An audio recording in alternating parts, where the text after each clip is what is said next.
um bate-papo a respeito dos diversos problemas, aliás, das diversas problemáticas de saúde também.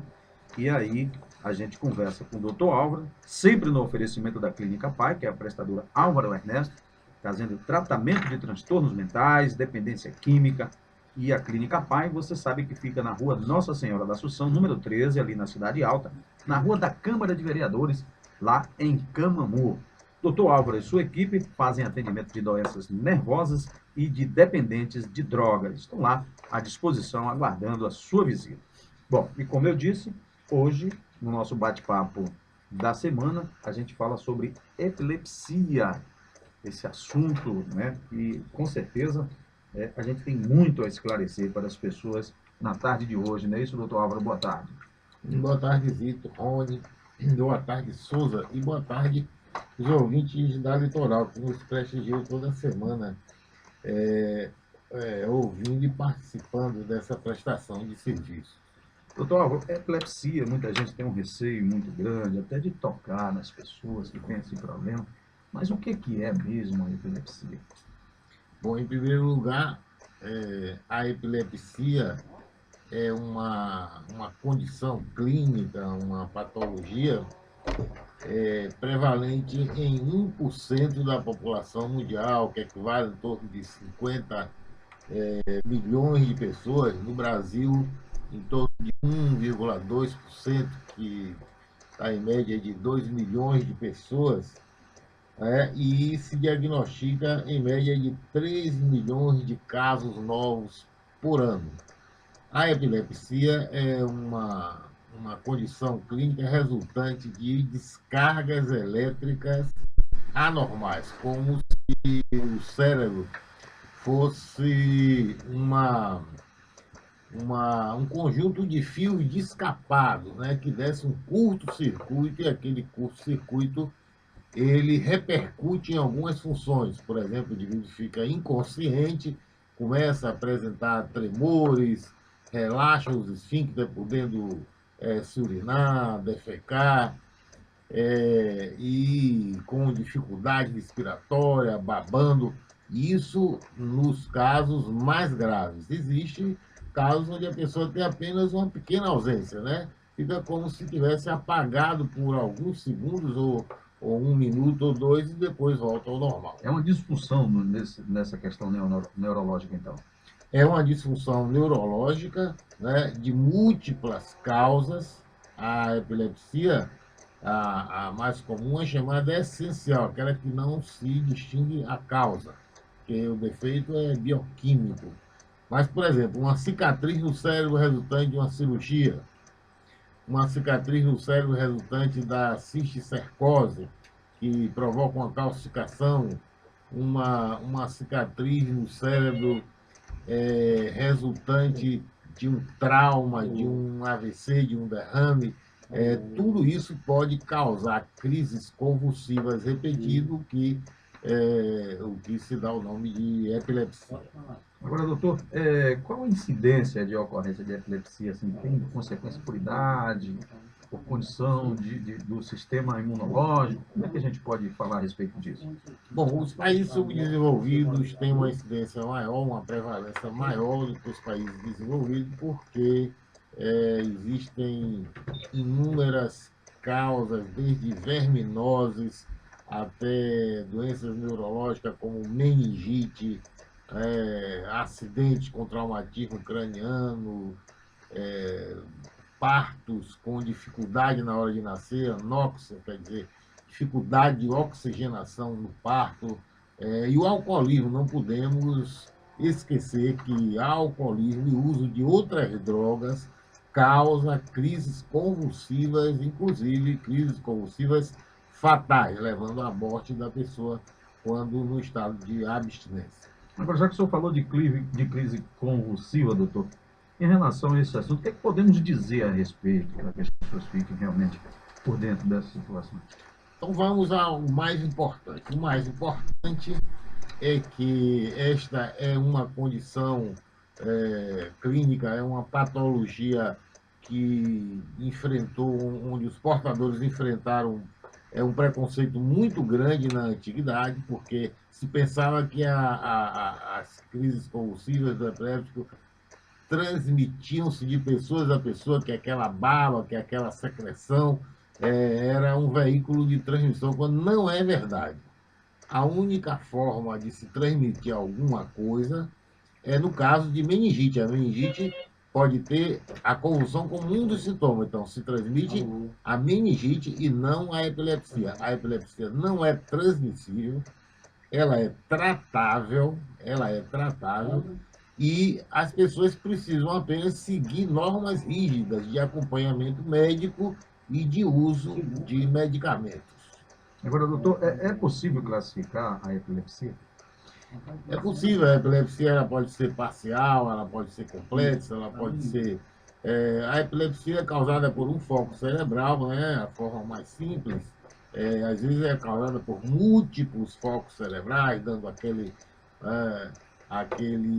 estado onde a pessoa fica trêmula, inconsciente, se debatendo, e se cair numa poça d'água ou no lugar onde tem fogo, pode até ocorrer a morte ou um acidente grave, de modo que existem muitas manifestações de epilepsia, até um esquecimento, uma dor de cabeça forte, tonturas frequentes. Às vezes a epilepsia se manifesta dessa maneira.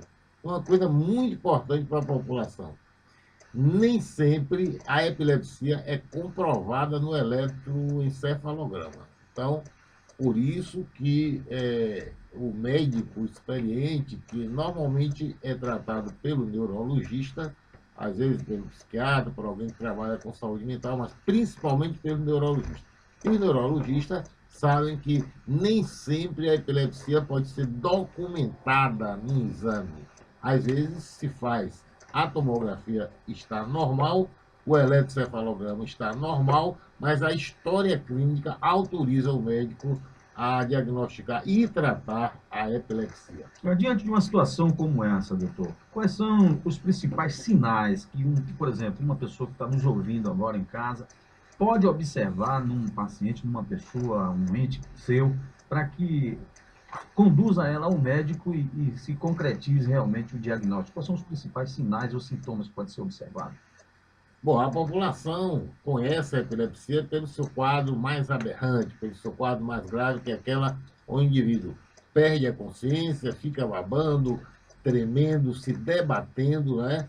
Não tem a menor consciência do que está acontecendo, se cair, quebra alguns ossos ou pode ter um traumatismo craniano. Essa é a causa assim mais que chama mais atenção de um povo conhece. Mas, como eu disse, pequenos episódio de esquecimento, aquele branco que dá, a pessoa fica ausente durante algum tempo, desmaios, distúrbio de movimento, de sensação, o indivíduo tem um apagamento da visão, da audição, ou até sentir o gosto de uma forma diferente, quer dizer, a sensação gustativa e olfativa é uma mudança na percepção do cheiro ou do gosto, pode ser uma manifestação da epilepsia. Nós temos também condição na questão do distúrbio do humor, também pode representar isso? Pode.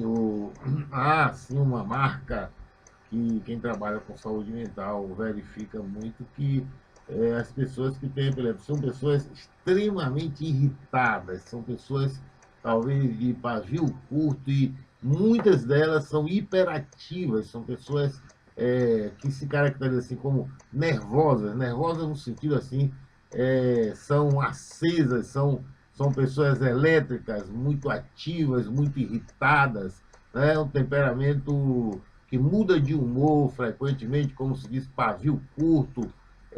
Existem outras condições psiquiátricas que se pode colocar como um pavio curto, mas na epilepsia essa irritação com as coisas é muito comum. E aí tem aquela problemática da socialização, né? Pessoa de pavio muito curto, tem problema com socialização. Tem uma problemática da socialização, uma problemática da aceitação social, né? E uma problemática que eu sempre chamo a atenção aqui, que é uma patologia, é uma condição que tem controle, não tem cura, tem controle, como a hipertensão, como o diabetes, tem controle, tem tratamento, controle do sintoma mais grave, que seria a convulsão. Mas as pessoas no país subdesenvolvido, num país como o nosso, né, em estado saindo do subdesenvolvimento, né, as pessoas de baixa condição social deixam de inserir os seus filhos, os seus entes queridos na sociedade, na escola, nos clubes, no trabalho. Então, aquela pessoa vai ficando isolada, pouco aceita e, por isso mesmo, acaba vivendo da previdência social. Embora tenham pessoas, conheço um caso de um jogador de futebol, um grande goleiro aqui do estado da Bahia, não vou falar o nome por questões éticas, mas ele fez uma cirurgia para tirar uma cisticercose, que é a calcificação de um cisto da tenha, da solitária no cérebro. Ele fez a cirurgia e 8 meses a 1 ano depois voltou a jogar futebol, tomando medicamento como goleiro, um goleiro muito bom, usando medicamento, e depois, com o tempo, foi diminuindo o medicamento e usou apenas de forma preventiva. De modo que as pessoas que têm epilepsia, muitas delas podem trabalhar, e muitas estão trabalhando, mas a condição de baixa renda leva alguns pais a não inserirem a criança no colégio e, por isso, acabam vivendo da previdência e sobrecarregando a previdência social. É óbvio que tem determinadas atividades, né, laboral, que não é indicado para determinadas pessoas com essa patologia, né, doutor? Claro, não seria prudente que um piloto de avião tivesse epilepsia, não seria prudente que a pessoa dirigisse veículos automotores, operasse máquinas de precisão, não seria prudente que participasse de esporte competitivo, quer dizer, fazer uma travessia Salvador-Mar Grande, né? Ou então esquiar, enfim. Essas atividades de risco não combinam muito com a patologia epilepsia, mas existem inúmeras outras atividades que a pessoa pode, sendo tratada, levar uma vida próxima do normal.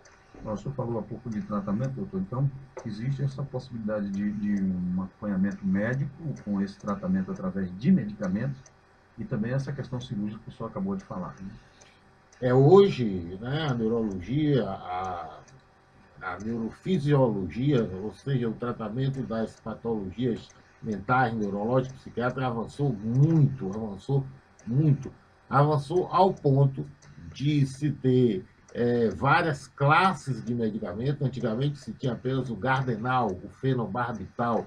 Hoje a gente tem o fenobarbital, o Gardenal, tem o Tegretol, a carbamazepina, né? Tem a fenitoína, o Idantal, tem a lamotrigina, tem o valproato, enfim, tem vários grupos de medicamentos para o controle do sintoma que pode ser usado isoladamente ou combinados um com o outro. E ainda, quando isso não é possível, com esse também é um caso extremamente complexo, onde se pode fazer cirurgia, tanto de implantação de eletrodos no cérebro, para que o eletrodo estimule o nervo vago e, com isso, diminua a possibilidade de crises, como cirurgias onde se intervém no corpo caloso, que é aquela parte do cérebro que liga um hemisfério cerebral, o direito ao esquerdo, e pode ter uma intervenção aí nesse ponto. Então, tem casos que, mesmo usando 3 ou 4 medicamentos, não é possível o controle das crises. Então, para controlar, se faz a implantação do eletrodo, a cirurgia e o uso de medicamentos, os casos muito graves. Doutor, só para a gente descontrair, parece que esses nomes científicos foram feitos para dar um nó na língua da gente e quebrar muito o comunicador, viu? A gente morde a língua aqui, às vezes, com esses nomes, viu? Não é brinquedo, não, rapaz. Que tipo de nome, por exemplo? Então, o senhor acabou de falar aí uma série de palavras aí. Carbamazepina, fenobarbital, lamotrigina, valproato, né? Mas tem nomes aqui que a gente chega. Corpo caloso, enfim. Essa nomenclatura neurológica é uma nomenclatura que tem realmente nomes difíceis, porque nós não temos muito acesso, é uma coisa muito técnica, né? A neurologia ela é muito técnica. Agora, doutor, para a gente concluir esse nosso bate-papo da semana, hoje nós já, inclusive, tiramos muitas dúvidas. Inclusive, existia, como o senhor disse logo no início, um preconceito muito grande das pessoas em relação a essa patologia, que não é bem por aí, como o senhor acabou de explicar. Agora, quais os cuidados deve-se tomar com uma pessoa epilética? O que é que a família pode fazer? Bom, vamos ao talvez um dos pontos mais importantes. Acompanhamento médico, principalmente com um neurologista. Se não puder ser com um neurologista, com um psiquiatra ou com um clínico que tenha experiência em saúde mental. Uso contínuo dos medicamentos no horário certo. Não pode, às vezes, tem pessoas que deixando de usar um dia, no dia seguinte já tem uma crise. Não arriscar com determinadas atividades, como a gente falou, altura, fogo, água, dirigir veículos, enfim, pilotar avião, esportes muito perigosos. Isso é uma atitude preventiva muito importante. E, falando de coisas atuais, hoje as igrejas elas pipocam em todos os lugares, divisões na Igreja Católica, divisões nas igrejas evangélicas, né? Há uma proliferação muito grande das igrejas e também uma radicalização nos cultos, onde poucos, mas alguns pastores orientam, mesmo que fora das telas da televisão, que as pessoas parem de usar o medicamento anticonvulsivante, o medicamento que evita a convulsão, o medicamento antiepiléptico. É um erro grave, porque isso pode levar à morte, né? O medicamento pode deixar de ser usado, pode-se diminuir a dose, mas combinado com o médico, passo a passo, experimentando a cada semana a diminuição da dose.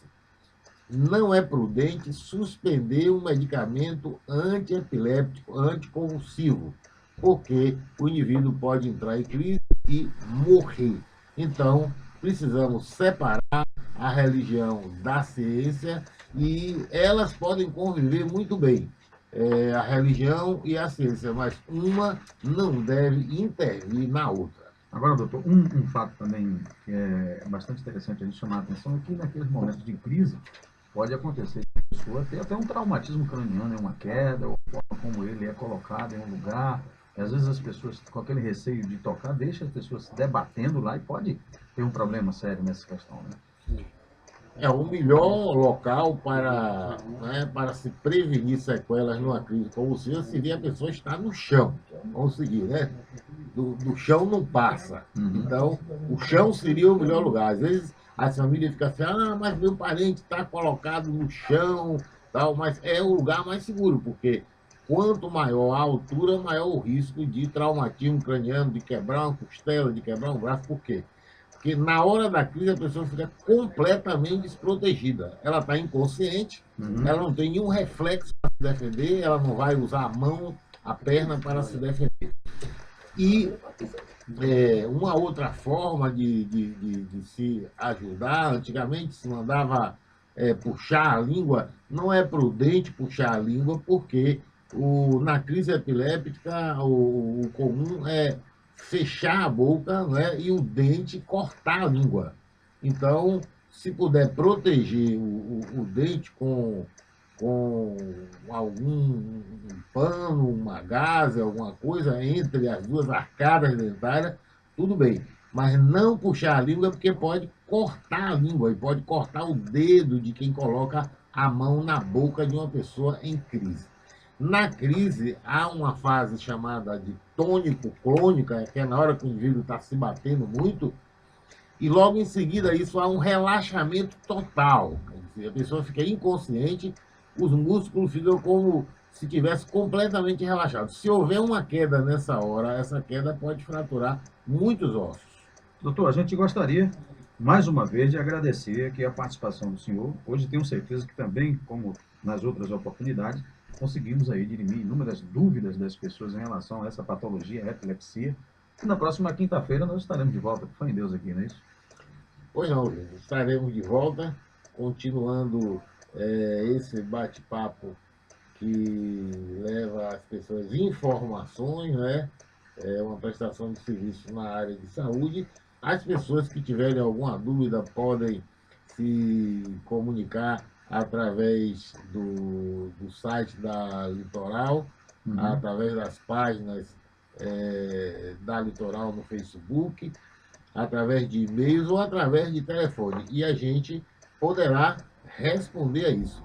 Na próxima semana teremos mais um tema de interesse público. Ok, conversamos aqui com o Dr. Álvaro Luiz em mais um tema interessante. Hoje falamos de epilepsia e quinta-feira estaremos de volta com mais um bate-papo da semana com o Dr. Álvaro aqui no nosso programa Alô Litoral.